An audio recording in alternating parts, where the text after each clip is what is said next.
And here is the Writer's Almanac for Friday, December the 25th, 2020. Christmas Day.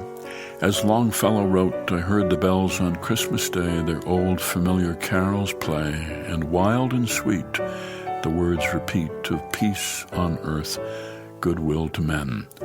A day observed by about 95% of Americans and about one-third of the world population. For many, the beginning of the 12 days of Christmas, a week and a half of feasting and revelry that culminates in the Feast of the Epiphany on the 6th of January, and which might include plum pudding and other fruitcakes, or wassail, the hot mulled cider punch, or king's cake, a sweet pastry concealing a bean or a trinket that entitles the finder to be crowned king or queen of the day.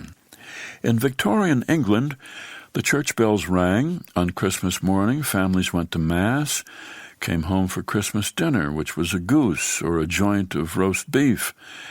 Turkey was popular in America, but not in England until late in the 19th century. The Christmas pudding had been made weeks before, with beef and raisins and prunes. It had to be stirred up. The mince pies were brought out, made with mincemeat, fruit, spices, had to be eaten for the 12 days of Christmas to bring good luck. And after dinner, everyone exchanged gifts and the singing of Christmas carols.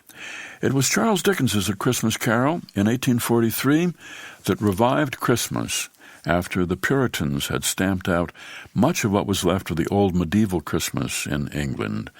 Dickens, who described the holidays as a kind, forgiving, charitable, pleasant time, the only time I know of in the long calendar of the year, when men and women seem by one consent to open their shut-up hearts freely, and to think of other people below them as if they really were fellow passengers to the grave and not another race of creatures bound on other journeys.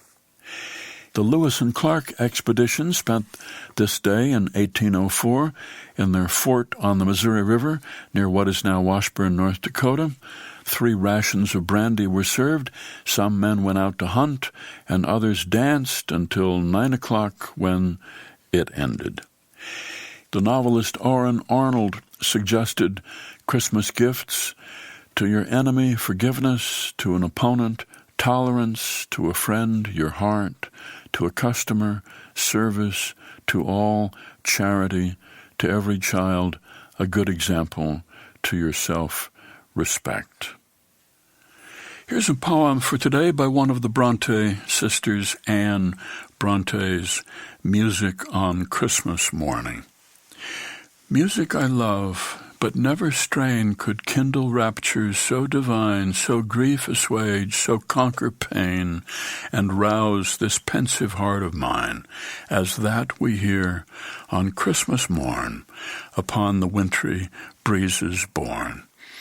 Though darkness still her empire keep, and hours must pass ere morning break, from troubled dreams or slumbers deep that music kindly bids us wake.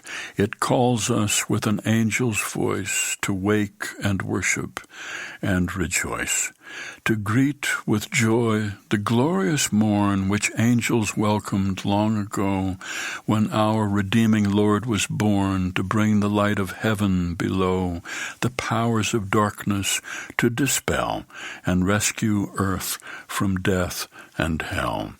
Now holy peace may smile from heaven, and heavenly truth from earth shall spring. The captive's galling bonds are riven, for our Redeemer is our King, and he that gave his blood for men will lead us home to God again. Music on Christmas Morning by Anne Bronte. That's the Writer's Almanac for Friday, the 25th of December. Be well, do good work, and keep in touch.